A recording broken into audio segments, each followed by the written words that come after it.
What if I told you that everything you believe about yourself, your roles, your labels, your shoulds, isn't actually you? That you've been playing a role so well you forgot who the hell you are? Yeah, we're about to change that. Welcome to IDGAF. Alright, let's get one thing straight. This is not your typical self-improvement podcast. We're not here for perfection. We're here for the real. The messy, the I'm doing my best and still struggling moments. Welcome to IDGAF, Identity, Growth, and Fulfillment, where we redefine what it means to be successful, whole, and unapologetically you. I'm Itzel, a neurodivergent Latina, an industrial organizational psychology doctoral candidate, a tech market analyst, a human-centered consultant, a caregiving spouse to a combat veteran, and a mom to a neurodivergent teen. In short, I juggle a lot, and I know you do too. That's exactly why I'm here. Today's episode is all about identity. What it means, how it's shaped, and why it's important. Our episode title is Drop the Act, Own Who You Are, Without Apologies. Let's explore this topic together. For years, I was that girl, the one who fit into every box society handed me. Latina, wife, caregiver, career woman. But guess what? None of those labels fit me. And one day I woke up and didn't recognize myself. Sound familiar? If you've ever looked in the mirror and thought, who the hell am I outside of these roles? Then keep listening because we're about to get real. Let's talk about what happens when you wear so many hats that you forget who the hell you are. Women juggle multiple identities, and if we're not careful, we get swallowed by them. I'm a caregiver, a PhD student, neurodivergent, a parent, a career woman, a gym goer, a content creator, a consultant, and I still have to take care of my own damn self. When I first became a wife and caregiver, I got lost in those roles. My husband, a combat veteran, was battling PTSD, and I was so deep in that, I forgot about me. I was angry, depressed, and drowning in someone else's needs while neglecting my own. On top of that, I'm finishing my final PhD residency, guiding my neurodivergent team, committing to the gym for my sanity, staying on my meds for peace, creating content for my creative needs, and prioritizing my career for my independence. The moment I realized I was disappearing, unhappy, and running a rat race, that was my breaking point. And let me tell you, what came next? It changed everything. You are not just what you do for others. You're not just a title, a job, a relationship, or a role. You're a whole ass person who deserves space to be you. Identity is crucial because it helps us feel unique and different from others. It also helps us feel connected, especially to those in the same social groups. And let's be real, sometimes our identities clash with societal expectations or family traditions. But you know what? That's their issue, not yours. I recall I was bullied once at work because I didn't want to hang out with other Latinos and speak Spanish. Another time when I lived in California, someone literally asked me if they could touch my hair. That totally blew my mind. When I think about identity, I think about all the roles, values, and things that define who I am, who I want to be, and who I stand for. Hence, you can have multiple identities. My Panamanian heritage and Spanish culture influence my identity. In my culture, being a woman means being everything to everyone. The perfect wife, the perfect mom, caregiver, housekeeper, and if you slip, you're judged. And if you don't meet these expectations, you're frowned upon. I hate ironing. My husband does it. And guess what? The world didn't end. If you've had a failed marriage, you're looked upon as damaged goods.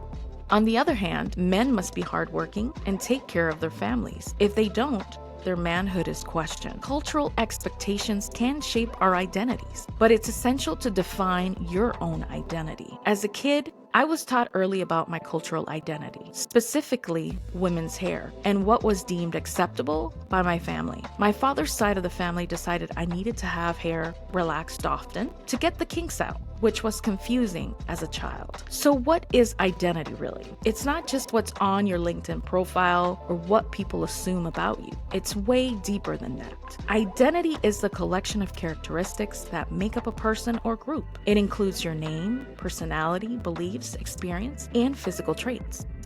It also how others perceive you. We all have these components that make up our identities. When I first came to America, I looked around and thought, where do I fit in? The Latinas I saw had olive skin, sleek black hair, and me, well, I was freckled, light-skinned, kinky blondish brown hair. I felt like I didn't belong. I started adding hair lighteners to lighten my hair and starved myself because I thought my shape and weight were not the norm. I was constantly trying to mold myself to fit into a standard that wasn't even mine. Identity is not just one thing. It's a complex and evolving mix of different types. Some of the most important types include personal identity, the unique aspects of yourself that define who you are outside of any labels or societal expectations. Your social identity. This is how you define yourself based on your membership in social groups, such as race, gender, religion, or nationality. Your cultural identity, the traditions, values, and beliefs that come from your cultural background. Professional identity, how your career and work shape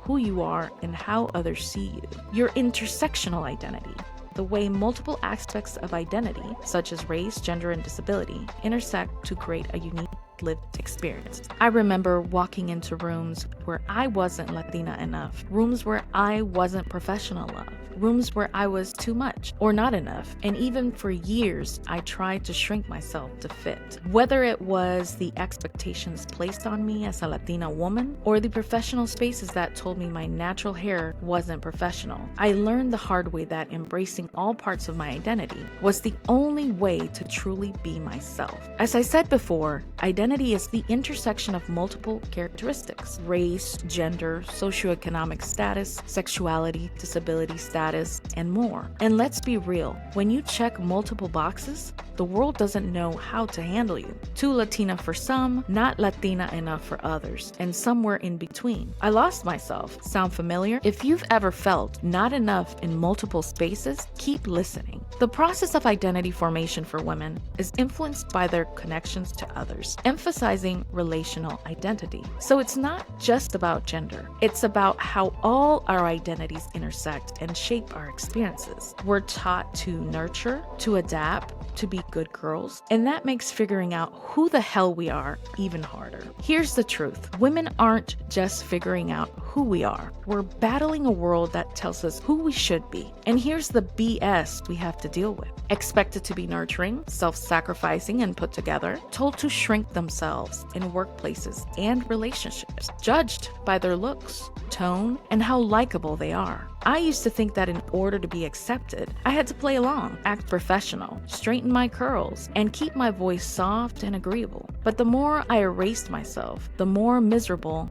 I became. If you've ever dimmed your light just to be liked, you're not alone. And you don't have to do that anymore. Ever been told to act professional, but never quite knew what that meant? That's because professional identity is a whole game. Let's break that down. Work norms, the unspoken rules about what it means to be professional, how we dress, speak, and interact in the workplace. Religious influence. Some professions have specific codes of conduct that align with religious beliefs. Gender expectations. Being a woman in the workforce comes with extra layers. Family, society, and colleagues all have ideas about what it means to be professional. For me, sometimes at work, I was sexualized, and sometimes the Latinos in the office formed cliques that I did not want to be a part of. At work, I didn't fit the Latina mold. I wasn't the type to switch to Spanish just because others did, and that made me feel even more like an outsider. Now let's talk about something that doesn't get talked about enough: what it means to be neurodivergent or have a disability when it comes to identity. I'm neurodivergent, both autistic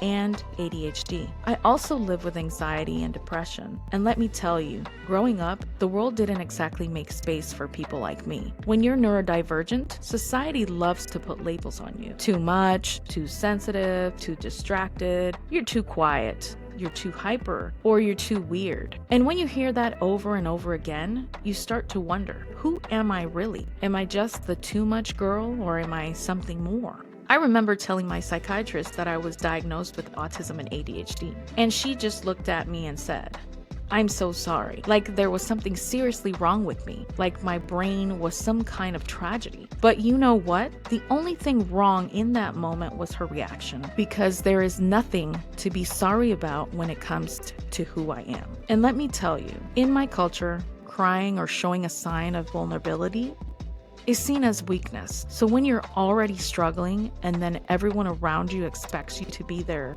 personal therapist, it's a whole other level of draining. I had to set some serious boundaries and say hell no, because if I didn't, I would have completely lost myself in everyone else's problems. For years, I played a role. Tried to laugh at the right moments, stay quiet when I wanted to speak up, sit still when my body was screaming to move. But you know what? I was performing, not living. Forced myself into routines that weren't made for my brain. I played the role that the world wanted me to play. But inside, I felt like I was disappearing. So if you are masking right now, trying to make yourself smaller, please hear this. You deserve to exist exactly as you are. No shrinking, no apologies. So what is identity really? If you've ever felt like you had to be a different version of yourself in different rooms, you're not alone. But here's the truth. The real you deserves to exist in every single one of them. Identity is more than just a name or a job title. It's not just what you do. It's the collection of everything that makes you. You are not broken. You are not too much. You are not defined by your struggles. You are defined by how you choose to own every part of yourself. So why does this matter? If you're neurodivergent, disabled, or dealing with mental health challenges, your identity isn't less than. It's not something to hide, shrink, or apologize for. You don't have to fix yourself to fit into a world that was never built for you in the first place. I spent years apologizing for who I was, but the moment I stopped apologizing, that's when I actually started living. Now, here's the biggest scam we've been sold. Women are told we can have it all, but what they really mean is you can do it all for everyone while losing yourself in the process. Nah, fuck that. I'm done. Yeah, I said it. We've been lied to, and I'm about to break it all down for you. If you're exhausted from proving yourself to people who don't get it, this episode is your permission slip to stop. So how do you actually figure out who the hell you are beyond what people expect you to be? Here's how. Self-reflection. Ask yourself, what actually makes me happy? What parts of my life feel forced? What do I truly believe outside of what I was taught? Challenge your unrealistic ideas. Society often sets unrealistic expectations for who we should be. Recognizing and rejecting these pressures is crucial. Explore different identities. It's okay to try new things and evolve over time. Identity isn't static. Surround yourself with supportive people. Having a community that affirms who you are can make all the difference. Your identity will evolve as you grow. Allow yourself to embrace that change. When I was younger, I tried so hard to be what I thought society wanted. A thin, light-skinned version of myself. I struggled with bulimia, and when that wasn't enough, I took a bottle of pills. Thankfully, I survived. Therapy helped me realize that the identity I was chasing wasn't real. It was someone else's expectation of me. Learning to love my true self saved my life. So I know you're sitting here thinking, okay, I get it. I've been playing a role my whole damn life, but how do I even start to unpack this? How do I unmask? How do I actually live as me? I won't lie to you. It's messy. It's uncomfortable. It means looking at yourself in the mirror and admitting, I've been shrinking myself. I've been living on autopilot, and I don't even know what parts of me are real anymore. But guess what? That's the first step. Realizing you've been performing instead of living. For years, I played a role so well that even I believed it. Smiling when I wasn't okay, agreeing when I wanted to scream. Until one day, I asked myself, who the hell am I when no one is watching? Here's how you tackle this. Step 1. Call out the bullshit stories you tell yourself. Here's some truth. We don't just wake up one day lost in a fake identity. We get there because of the stories we tell ourselves. I can't wear my natural hair, it's not professional. I have to be a perfect wife, mom, daughter, or I'll disappoint my family. I can't say no, or people will think I'm difficult. I have to tone myself down so I'm more likable. Stop, question every one of these thoughts. Ask yourself, who taught me this? Does this belief actually align with me? Who benefits from me believing this? Spoiler, It's never you. Most of us are carrying around outdated, toxic programming from our culture, family, and society. And you know what? That shit is heavy, but you don't have to carry it anymore. Step 2. Unmask and get comfortable being too much. The world doesn't actually hate when you take up space. It just hates when you stop being easy to control. Here's how you know you're unmasking. You stop making yourself palatable to others. You say what you actually think, not what's safe. You let yourself be loud, bold, weird, soft, and different. You stop explaining yourself to people who don't deserve access to you. Listen, I was told my whole life that I was too much, too loud, too opinionated, too ambitious, and too direct.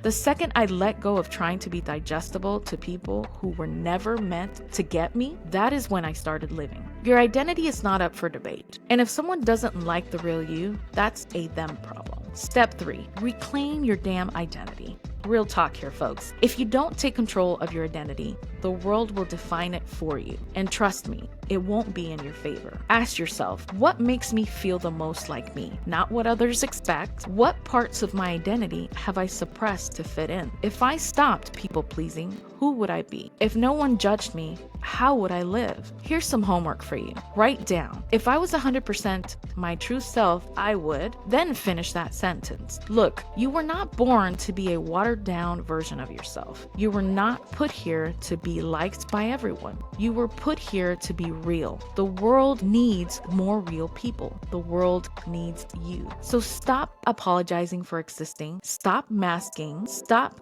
waiting for permission to be yourself. This is your permission slip. Live your truth loudly. When you find your true identity, not everyone can come with you. Here's the thing no one tells you about reclaiming your identity. It's not just about finding yourself, it's also about losing the things, people, and spaces that no longer align with you.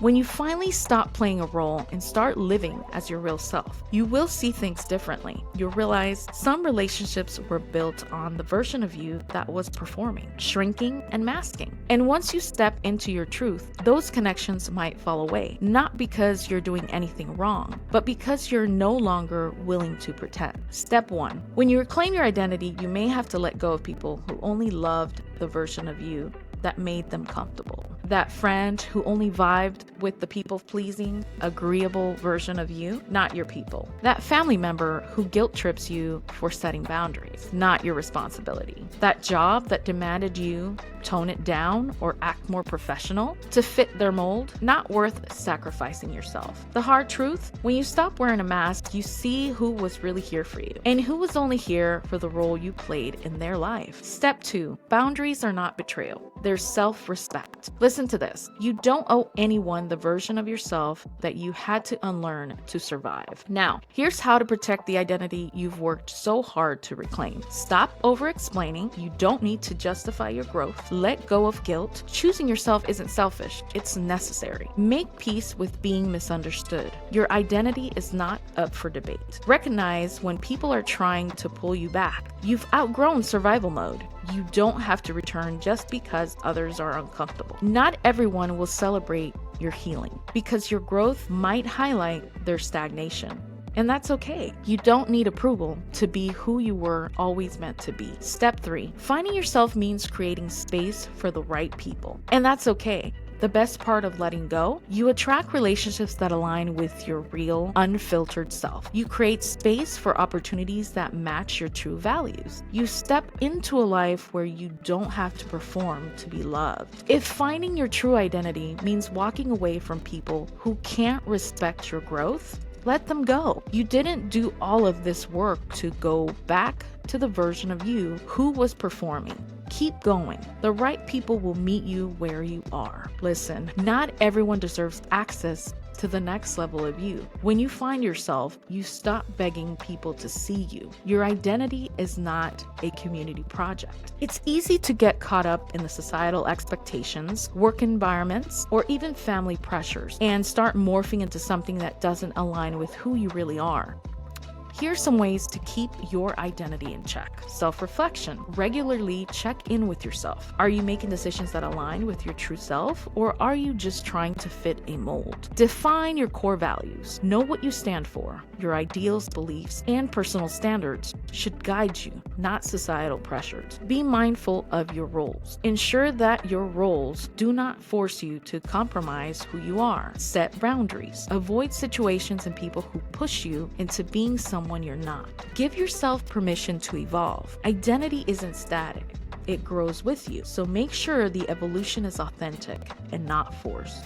For years, I played a role that wasn't mine, whether it was the way I looked, spoke, or behaved. I was performing. I realized that I was done pretending. I had to make choices that felt right for me, and that's when I started living authentically. So here's the takeaway. Trust how you want to represent yourself, whether it's your hair, face, body, or career. Your identity journey is your own, and it should not be defined by others. Know who you want to be, along with your ideals, values, and beliefs, as they are central to developing and staying true to your identities. Remember, identity is influenced early on by parents, family, and friends, your environment, but you have the power to define your own. Your career will also shape your professional identity. Identities can change over time, especially with dramatic life shifts, and so can your values and beliefs. Now, here's my call to action for this episode. Tell me what's one part of your identity you've been afraid to embrace. DM me on LinkedIn at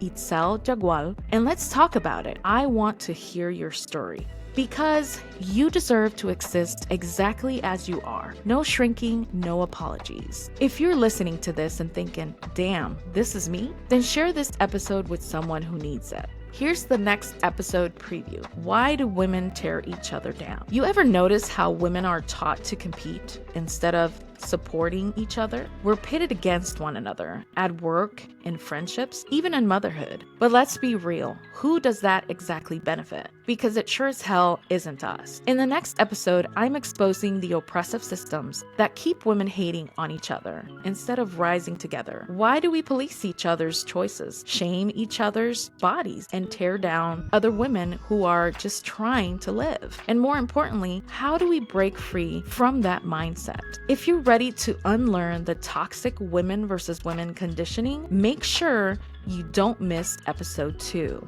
And if you haven't already, subscribe, follow, and hit me up with your thoughts. Let's keep this conversation going. Remember, you can find me on LinkedIn at Itzel Jagual and on my website, humanisticconsultingwithitzel.com. Do you want to share your story or have questions? Email me at idgaf.podcastinfo@gmail.com. Welcome to IDGAF, Identity, Growth, and Fulfillment. See you in the next episode.